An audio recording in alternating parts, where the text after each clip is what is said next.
So I've put Caleb Williams and Jayden Daniels up against each other in a Madden 25 challenge, where the first one to win the Super Bowl wins. Let's see if one of the two can shock us all here in Season 1 and go out and win the Super Bowl as a rookie. I think that would mean this would have been a YouTube short instead. So no Super Bowl for either of them this first season. Did they both suck? Not a terrible rookie season from Jayden here. 3,200 yards, 24 touchdowns, 12 interceptions. I mean, he's already up to an 86 overall superstar. He also put up 460 yards, 5 touchdowns on the ground. Maybe Caleb was better since his team won more games. So very similar numbers. 3,600 yards, 26 touchdowns, 14 interceptions with a nice completion percentage. And he put up 338 yards and 4 touchdowns on the ground. Which you gotta keep in mind, Caleb Williams is kind of gonna be an underdog. He's an 81 overall, so he's 5 overall behind Jayden. But he does have X Factor, so maybe he can catch up quick. But now is where the twist comes in. Each season, both of our contestants are going to be competing in a best of 5 challenge. They're competing to score the most touchdowns, trying to commit the least amount of turnovers possible. They're trying to win the most games possible as a team, obviously. They're competing to see who gets the best completion percentage each season, and also have to see who scores the most points as a team. And whoever wins the majority at the end of the season gets to steal a player from another team. And whoever does win gets to spin this wheel and add the highest rated player from the team it lands on. So maybe then a Super Bowl for one of these two could be possible. So Caleb had a total of 30 touchdowns on the year. He had no fumbles and 14 interceptions, so a total of 14 interceptions. And when you compare that with Jayden, he had 24 passing touchdowns and 5 rushing touchdowns, which means Caleb scored the most this season. Now with this only 1 fumble and 12 interceptions, at least for Jayden, that means he committed the least amount of turnovers, but he did only have a 66% completion percentage, which does mean Caleb only needs 1 more to win this first season, which he does because his team won more games. Although Jayden and the Commanders did score more points than the Bears, didn't really matter though. So let's go steal Caleb a player. Don't forget he gets to steal the highest rated player from whatever this lands on, and that's going to be the Tampa Bay Buccaneers, which means Caleb and the Bears get to steal Tristan Wirfs. And as an extra bonus, every player that they get to steal is going to be playing on a contract for free. I'm sure Caleb appreciates now having somebody competent protecting his blind side. Now it's up to both teams' front offices to put together solid offseasons so one of these two guys can eventually win a Super Bowl. So what were these front offices up to this offseason? Let's see what Caleb and the Bears did. They signed Juju Smith, Clelin Ferrell, Muti, Cody Ford, a kicker, Tershawn Wharton, and Hassan Reddick was the big signing. And hold on, I guess they fired their coach and hired Dennis Allen. So I don't really know how that's going to go, but they did spend some money, not like way too many good players like Juju Smith. I don't know why they signed him, but 2 decent signings for the front 7, Wharton and Hassan Reddick. Now let's see if Jayden and the Commanders front office upped that. They signed Devon Vele, Terrence Marshall, Adrian Amos, Austin Hooper, Harrison Hand, DJ Davidson. What is this? Jacoby Brissett? Why? Dalvin Cook? Why? Just a bunch of numbers, dude. Nobody with a lot of quality. I've seriously never seen so many free agents sign in one offseason. Everybody sucks. Like, what? This is like 30, 40 signs? What the frick? And literally everybody sucked. Like, why didn't they spend this money on like 1 or 2, maybe 3 really good players? If I'm Jayden, I'm fuming. For Jayden's sake, gotta hope that the Commanders draft well here. The Bears draft class, not too shabby. Got Jalen Walker. Travion Henderson is gonna be a beast. He's already 77 overall. Maybe Caleb's future center and his future middle linebacker. And let's see if the Commanders class was better. They got 78 rated James Pierce, 74 Isaiah Bond, and Jordan James. They didn't have many draft picks, but they made them count. Now let's see if year 1's offseason additions were good enough to lead one of these two teams to a playoff berth. I think it's safe to say I think Caleb's probably going to make the playoffs before Jayden. Well, what are the odds both the teams missed the playoffs with the same exact record? Apparently Tristan Wirfs didn't help out Caleb too much. Still have a lot to look into this season. Caleb's offense was like middle of the pack. So Caleb put up 4,200 yards, 32 touchdowns, 16 picks with a 67% completion percentage. And on the ground, he put up only 2 rushing touchdowns with 310 yards. And when you compare that to Jayden,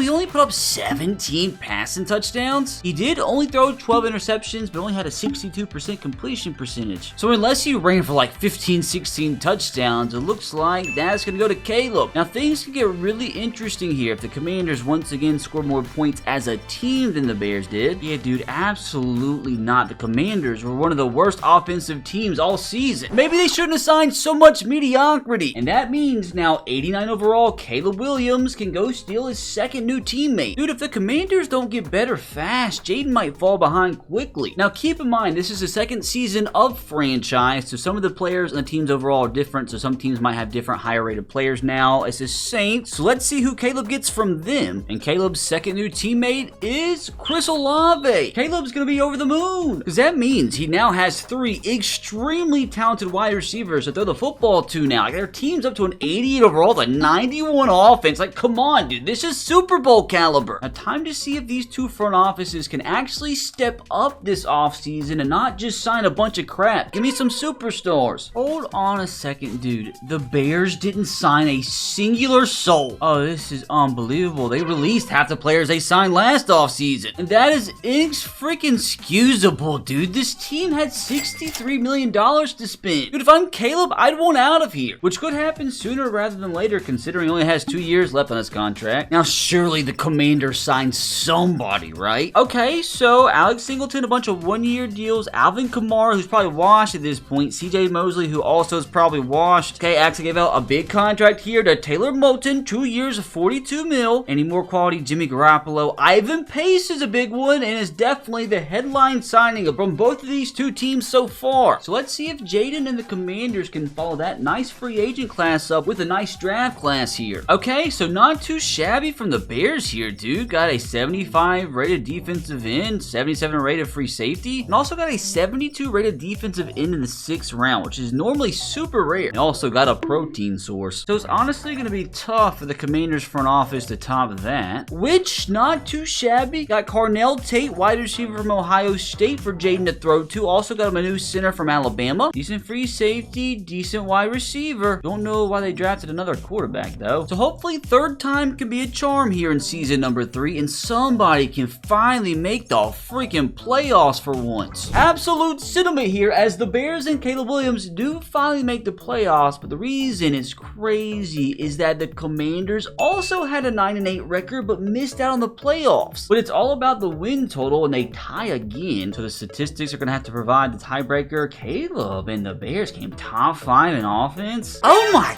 gosh, dude, where the frick did this come from? There's absolutely no way Jayden Daniels beat any of this. I mean, that's a total of 47 touchdowns. So unless an absolute miracle happened here, it looks like... Oh, hold on a second. Caleb didn't necessarily win everything. I mean, he definitely won the completion percentage and touchdown total, but did Jayden Daniels have a fumble on the season? No, he didn't. So if Caleb Williams had a single fumble, that means Jayden Daniels committed the least amount of turnovers, which would complete one challenge for him, and Caleb didn't fumble, which means Caleb wins for a 3rd consecutive season. But don't forget, dude, he has the opportunity to go ahead and win the Super Bowl right here. He would have to get past the 13-4 San Francisco 49ers away from home. And yep, first rounder. I mean, we outgained the 49ers, but it was those 2 interceptions that got us. So, all right, Caleb, you still get to go steal a player, which that player is going to come from... Okay, like, what do you want me to do? Ooh, the Chargers. He's going to get another offensive lineman. It's actually a tie between the two and Rashawn Slater and Joe Alt, so I guess I go Joe Alt since he needs a right tackle. I mean, not only does Caleb have probably the best offensive line in the entire league, he also has 3 number 1 receivers to throw to now, and a pretty big overall advantage on Jayden Daniels. So if Jayden wants a realistic shot at winning this thing, dude, he needs his front office to step up this offseason and actually spend some money on some superstar free agents. Wait, why is it making me retire as an owner? What in the